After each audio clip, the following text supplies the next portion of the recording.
the Lord, I am with you always until the end of the world.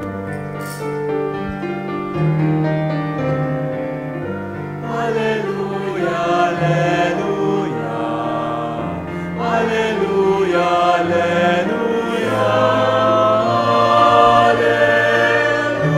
alleluia, alleluia,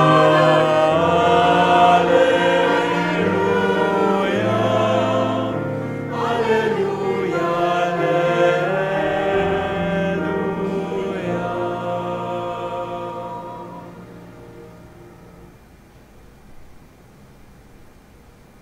The Lord be with you. And with your spirit. A reading from the conclusion of the Holy Gospel according to Luke. Glory to you, O Lord.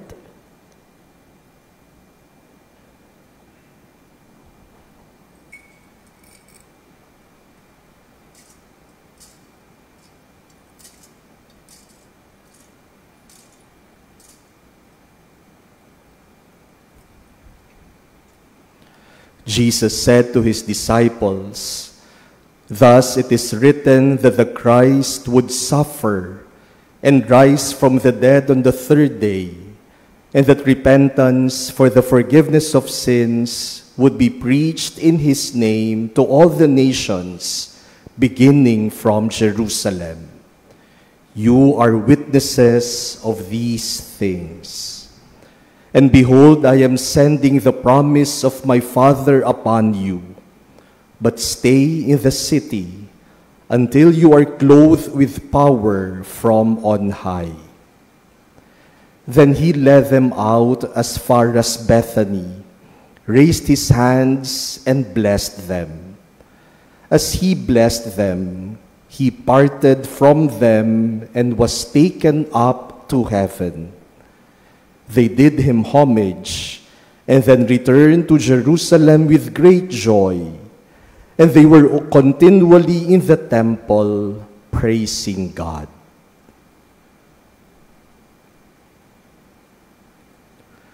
The Gospel of the Lord. Praise to you, Lord Jesus Christ.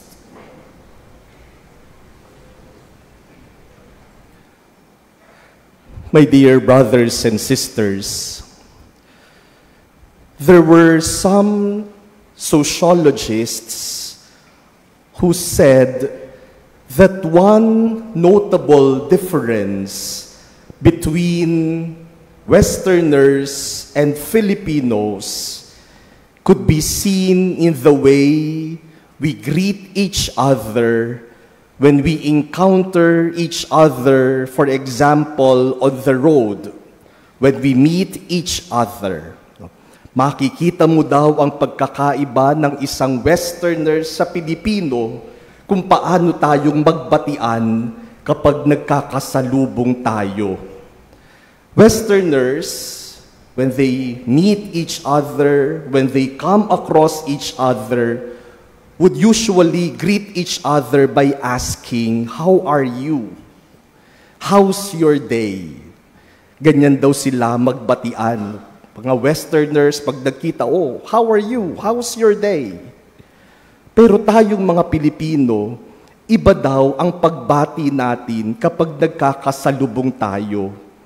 Hindi natin tinatanong, "Kamusta ka?" Ang tanong natin kapag nagkasalubong tayo, "Saan ka pupunta? Where are you going?" Di ba? Pag nagkasalubong tayo, sasabi, "Oh, saan ka pupunta? Saan ang lakad? Saan ang punta?" And so these sociologists concluded that we Filipinos are inherently and naturally interlopers. Alam niyo po ibig sabihin ng interlopers? Ang gandang salita. Ang ibig sabihin, pakialamero at pakialamera.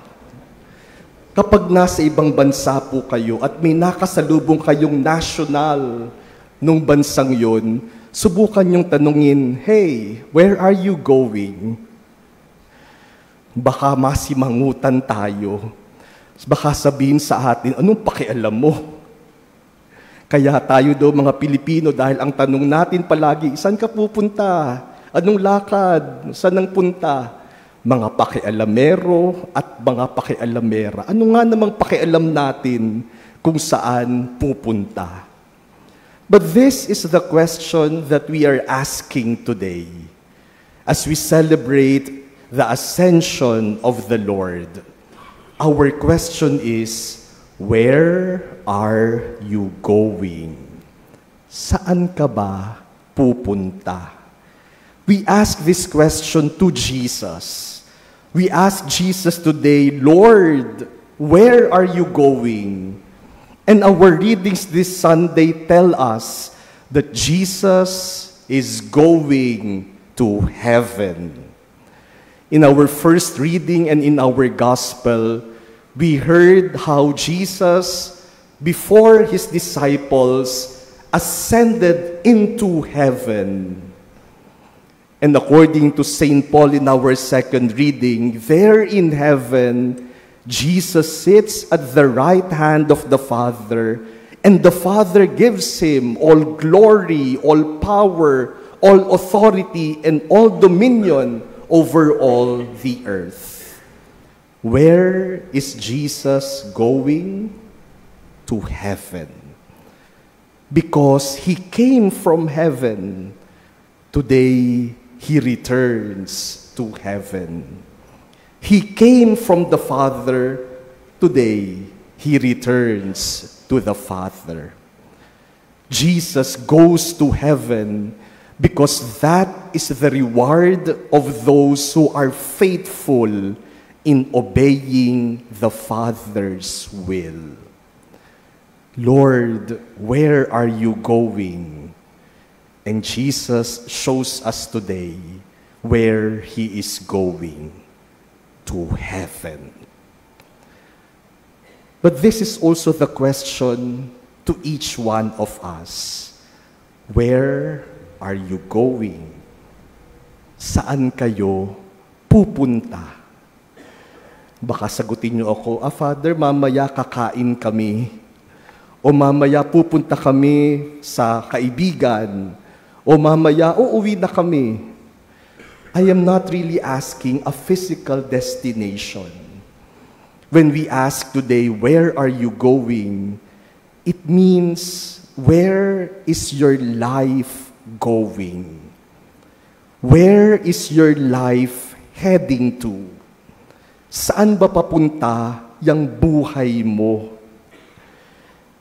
And hopefully, like Jesus, we can also say, I am going to heaven. Sino pa ba sa atin ang may consciousness na ganyan? Na ang buhay ko ay papunta sa langit. Na ang araw-araw kong buhay ay paglalakbay papunta sa langit. Many times we forget that basic Christian truth that our life here on earth is just a pilgrimage towards our real destination, which is heaven, the Father's home. Kaya sana kapag tinanong tayo, saan ka pupunta? Sana alam nating lahat bilang Kristiyano, lahat tayo pupunta sa langit. Marami po kasing tao ngayon kapag tinanong mo, saan ka pupunta? Saan papunta ang buhay mo?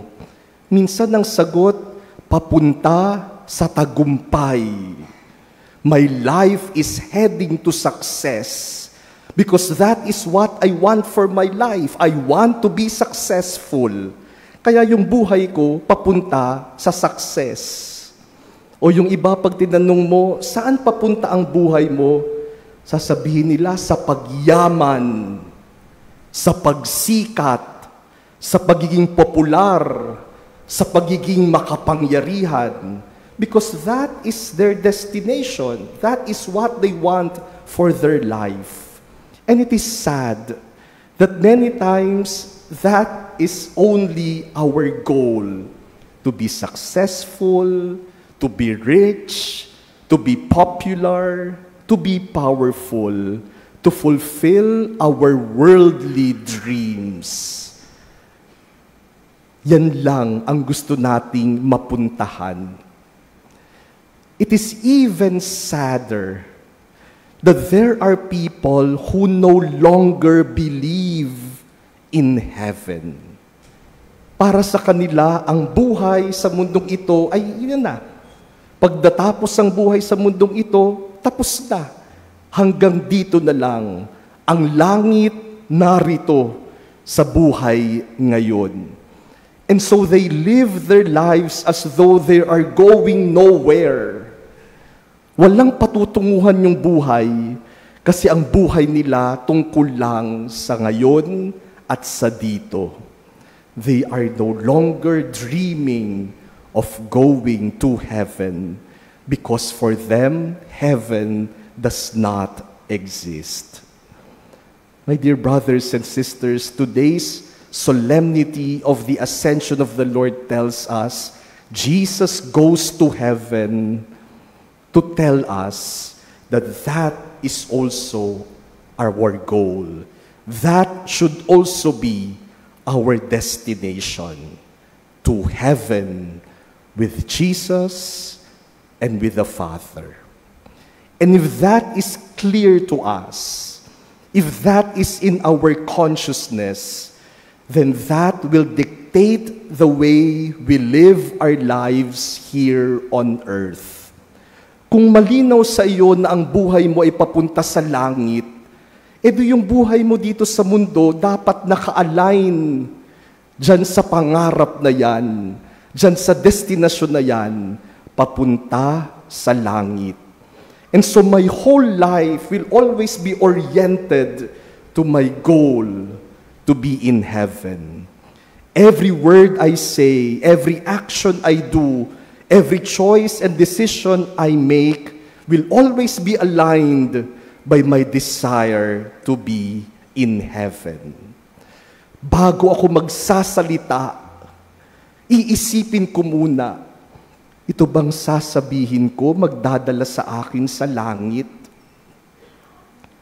Bago ako magpo-post o magko-comment sa social media, iisipin ko, ito bang i-share ko, ito bang sasabihin ko, magdadala sa akin sa langit? Bago ako gumawa ng isang bagay, bago ako gumawa ng isang desisyon, tatanungin ko, ito bang gagawin ko, ito bang desisyon na pipiliin ko, magdadala sa akin sa langit? Lahat ng tungkol sa buhay ko ngayon, kahit na ang pag-uugali ko, iisipin ko, ito bang ugali kong ito? Dadalhin ba ako nito sa langit? If it will bring you to heaven, then by all means, do it. But if it will not bring you to heaven, then what's the sense of doing it? May that goal, that dream of being in heaven determine how we live our lives here on earth. Jesus ascends into heaven to tell us, see to it that your life on earth will also one day bring you to heaven. You know, my dear brothers and sisters, a few weeks ago, I was in a meeting about constructions. I was meeting with architects, engineers, contractors, and we were talking about a project that we are about to embark in, a big project, a big construction project. So nag-uusap kami, nag-uusap yung mga arkitekto, mga engineers, mga contractors. Minsan nag-uusap sila, hindi ko na naiintindihan yung mga terminologies nila. Ang naiintindihan ko na lang yung presyo ng project. Nung malaman ko yung presyo, ang una kong tanong, is there any way we can reduce the cost? Sabi ko, masyadong mahal yan. parang hindi pasok sa budget natin. Is there any way we can reduce the cost? And so there was a discussion on how to reduce the cost until one person in the meeting said, Father, dahil simbahan naman ang nagpapagawa at church-related naman yung project, baka pwede nang tanggalin natin yung 12% VAT. Malaki-laki din yan kapag inalis natin. Anyway, simbahan naman kayo. Pag natanggal natin yan, mare-reduce natin yung price at least by 12%. Sabi ko, what's the implication? What's the consequence of removing the 12% VAT? Sabi nila, Father, hindi lang makapagbibigay ng official receipt. Acknowledgement receipt lang. So sabi ko, baka pwede na naman yung acknowledgement receipt. But just to be sure, I said, let me consult the cardinal. I do not want to make a decision now. I will consult the cardinal about this. So a few days later, I met the cardinal and I discussed to him the project, the cost, and the possible way of reducing the cost. Sabi ko, Eminence, okay lang po bang tanggalin natin yung 12% VAT? Sabi niya sa akin, hindi ba illegal yan? Sabi ko, hindi ko po alam, Eminence, kaya ako tinatanong sa inyo. And then he jokingly said to me, bayaran mo na. Baka mapunta pa tayo sa impyerno sa hindi pagbabayad ng VAT. Sabi ko, Eminence naman, impyerno agad? Pwede bang kulong muna? But you know, I learned an important lesson, a principle in that simple conversation with the cardinal. I learned that anything we do here on earth has a consequence to how we will spend eternity. Kaya sana sa ating pamumuhay araw-araw, mabuhay tayo bilang mga taong tiyak na pupunta sa langit. Kaya po sa susunod na may makasalubong kayo at tanungin kayo, saan ka pupunta? Saan ang lakad mo? Saan ang punta mo? Alam na natin ang isasagot. Saan ka pupunta? Sana ang sagot natin, sa langit. Tapos sabihin natin, sama ka? Baka sabihin sa atin, mauna ka na. My dear brothers and sisters, Jesus today ascends to heaven, not to leave us, not to distance himself from us, but to tell us that there in heaven we should all go to. Let that be our common dream, our common goal, to be with Jesus in heaven. And hopefully one day, we will see each other there in heaven.